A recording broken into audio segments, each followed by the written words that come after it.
By now, just about everyone in the country is aware of the federal deficit problem. But you should know that there is another financial crisis looming involving state and local governments. It's gotten much less attention because each state has a slightly different story. But in the 2 years since the Great Recession wrecked their economies and shriveled their income, the states have collectively spent nearly $500 billion more than they've collected in taxes, and there is a $1 trillion hole in their public pension funds. The states have been getting by on billions of dollars in federal stimulus funds, but the day of reckoning is at hand. The debt crisis is already making Wall Street nervous, and some believe that it could derail the recovery, cost 1 million public employees their jobs, and require another big bailout package that no one in Washington wants to talk about. The most alarming thing about the state issue is the level of complacency. Meredith Whitney is one of the most respected financial analysts on Wall Street and one of the most influential women in American business. She made her reputation by warning that the big banks were in big trouble long before the 2008 collapse. Now she's warning about a financial meltdown in state and local governments. It has tentacles as wide as anything I've seen. I think next to housing, this is the single most important issue in the United States and certainly the largest threat to the U.S. economy. Why aren't people paying attention? Because they don't pay attention until they have to. Whitney says it's time to start. The money that we take in, that's all the money we can spend. California, which faces a $19 billion budget deficit next year, has a credit rating approaching junk status. It now spends more money on public employee pensions than it does on the state university system, which had to increase tuition by 32%. Arizona is so desperate it sold off the state capitol, Supreme Court building, and legislative chambers to a group of investors, and now leases the buildings from their new owner. The state also eliminated Medicaid funding for most organ transplants. Then there's New Jersey. It had the highest taxes in the country, a $10 billion deficit, and a depressed economy when first-year Governor Chris Christie took office. But after looking at the books, he decided to walk away from a long-planned and much-needed project with New York and the federal government to build a rail tunnel into Manhattan. It would have helped the economy and given employment to 6,000 construction workers. Lots of jobs. Yeah. I'd cancel it. Listen, the bottom line is, I don't have the money. And you know what? I can't pay people for those jobs if I don't have the money to pay them. Where am I getting the money? I don't have it. I literally don't have it. Is this going on all over the country? Yes. Of course it is. It's not like you can avoid it forever, because it's here now. And we all know it's here. And the federal government doesn't have the money to paper over it anymore either for the states. The day of reckoning has arrived. That's it. And it's going to arrive everywhere. And time may vary a little bit depending upon which state you're in, but it's coming. And nowhere has the reckoning been as bad as it is in Illinois, the state that spends twice as much as it collects in taxes and is unable to pay its bills. This is the state of affairs in Illinois. It's not pretty. Dan Hines is the comptroller of the state of Illinois, its paymaster. He currently has about $5 billion in outstanding bills in his office and not enough money in the state's coffers to pay them. He says they're 6 months behind. How many people do you have clamoring for money? It's fair to say that there are tens of thousands, if not hundreds of thousands of people waiting to be paid by the state. So how are these people getting by if they're not getting paid by the state? Well, that's the tragedy. People borrow money. They borrow in order to get by until the state pays them. They're subsidizing the state. They're giving the state a float. Exactly. And who do you owe that money to? Pretty much anybody who has any interaction with state government, we owe money to. That would include everyone from the University of Illinois, which is owed $400 million, to small businessmen like Meyer Shaw, who owns a pharmacy in Chicago and has been waiting months for $200,000 in Medicaid payments. Then there are the 2,000 not-for-profit organizations that are owed $1 billion by the state. Lutheran Services has been around since 1867 and provides critical services to 70,000 people, mostly the elderly, the disabled, and the mentally ill. The state owed them $9 million just before Thanksgiving, and they nearly had to close up shop. How long can you go on like this? Well, we wonder that too, because we really don't know. Reverend Denver Bittner is the president of Lutheran Services. He says they were forced to tap their entire line of credit and all their cash reserves before the state would finally pay them as a hardship case. It has to be that you've sold off all of your assets. You have borrowed from everybody you can borrow from, and then we'll think about it. Even though they owe you the money. Even though they owe us the money.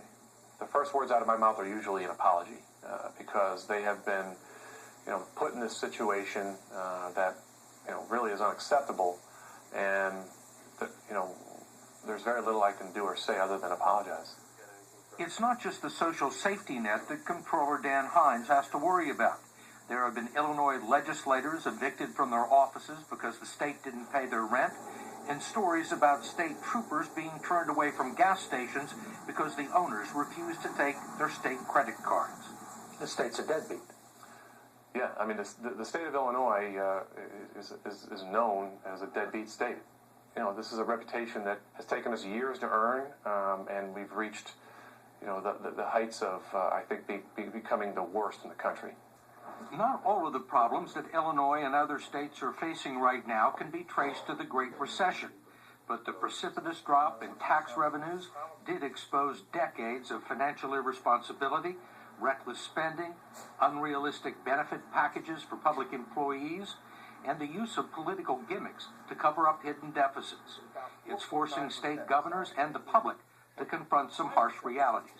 This is different, isn't it? It is very different. And the reason it's different is because the only choices left are choices that people previously have said were politically impossible, that you couldn't do. You couldn't cut K-12 education funding.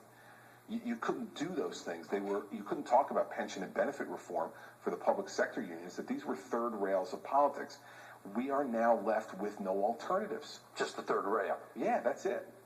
I'm just going to grab it and go and let the chips fall where they may. This money's got to come from someplace. In some ways, Governor Chris Christie is the political canary in the coal mine of the state fiscal crisis.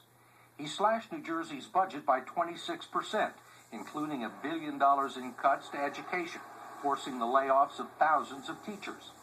He got rid of 1,300 state workers and drastically reduced funding to New Jersey's cities, counties, and villages, which have their own financial problems.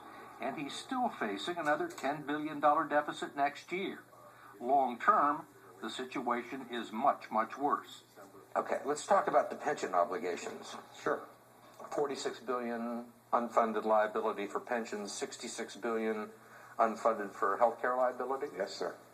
That's a lot of money. That's a lot of money even for the federal government. That's a lot of money. And there are people who think it's worse. Yeah, I think that's an optimistic view. Listen, at this point, if it's worse, what's the difference? I mean, it's bad enough as it is, so what's the difference? I mean, now we're talking about money that none of us can really get our arms around. I mean, this is unsustainable, right? Totally unsustainable. We have a benefit problem. It's not an income problem from the state. It's a benefit problem. And so we got to change those benefits. And what's the reaction been to that? It depends on where you sit. I mean, I think the general public thinks, I can't believe anybody gets a pension anymore. I've got a 401k. It got killed in the stock market. I don't know what I'm going to do for my retirement. I can't believe people get a pension anymore. So I think amongst the broad general public, they've said, amen. And I think among the public sector unions, they're yelling and screaming. And Christie is yelling back. He provoked a very public fight with the teachers union, which is one of the most powerful political forces in the state of New Jersey. And you're not compensating me for my education, and you're not compensating me for my experience.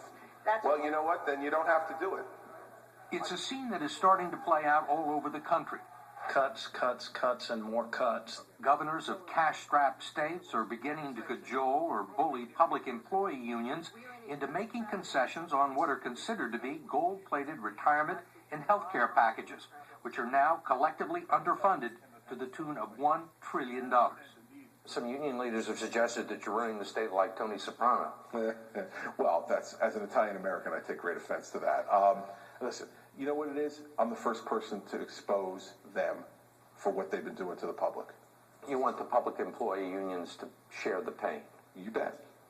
I want them to share in the sacrifice. And this is what I say to public sector unions. Listen, you can boo me now, but I'm the first governor who's walked into this room in 10 years and told you the truth. And here's the truth. If you don't partner with me to get this done, in 10 years you won't have a pension.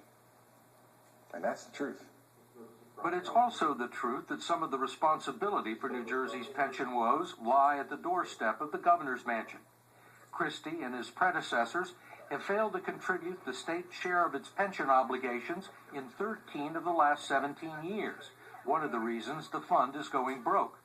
Christie says it's ancient history. We spent too much on everything. We spent too much. We spent money we didn't have. We borrowed money just crazily. The credit card's maxed out, and it's over. It's over. We now have to get to the business of climbing out of the hole. We've been digging it for a decade or more. We got to climb now, and climbing's harder. We got to do it. The problem with that, according to Wall Street analyst Meredith Whitney, is that no one really knows how deep the holes are. She and her staff spent 2 years and thousands of man-hours trying to analyze the financial condition of the 15 largest states. She wanted to find out if they would be able to pay back the money they've borrowed and what kind of a risk they pose to the $3 trillion municipal bond market, where state and local governments go to finance their schools, highways, and other projects. How accurate is the financial information that's public on the states and municipalities? The lack of transparency with the state disclosure is the worst I have ever seen. Ultimately, we have to use what's publicly available data, and a lot of it is as old as June 2008. So that's before the financial crisis hit in the fall of 2008. Whitney believes the states will find a way to honor their debts, but she's afraid that some local governments, which depend on their state for a third of their revenues, will get squeezed as the states are forced to tighten their belts. She's convinced that some cities and counties will be unable to meet their obligations to municipal bondholders who finance their debt. Earlier this year, the state of Pennsylvania had to rescue the city of Harrisburg, its capital, from defaulting on hundreds of millions of dollars in debt for an incinerator project. There's not a doubt in my mind that you will see a spate of municipal bond defaults. How many is a spate? You could see 50 sizable defaults, 50 to 100 sizable defaults, more. This will amount to hundreds of billions of dollars worth of defaults. Municipal bonds have long been considered to be among the safest investments, bought by small investors saving for retirement and held in huge numbers by big banks. Even a few defaults could affect the entire market. Right now, the big bond rating agencies like Standard & Poor's and Moody's, who got everything wrong in the housing collapse, say there's no cause for concern, but Meredith Whitney doesn't believe it. When individual investors look to people that are supposed to know better, they're patted on the head and told it's not something you need to worry about, when it'll be something to worry about within the next 12 months. 12 months. 12 months. No one is talking about it now, but the big test will come this spring. That's when $160 billion in federal stimulus money that's helped states and local governments limp through the Great Recession will run out. The states are going to need more cash. It will almost certainly ask for another bailout. Only this time, there are no guarantees that Washington will ride to the rescue.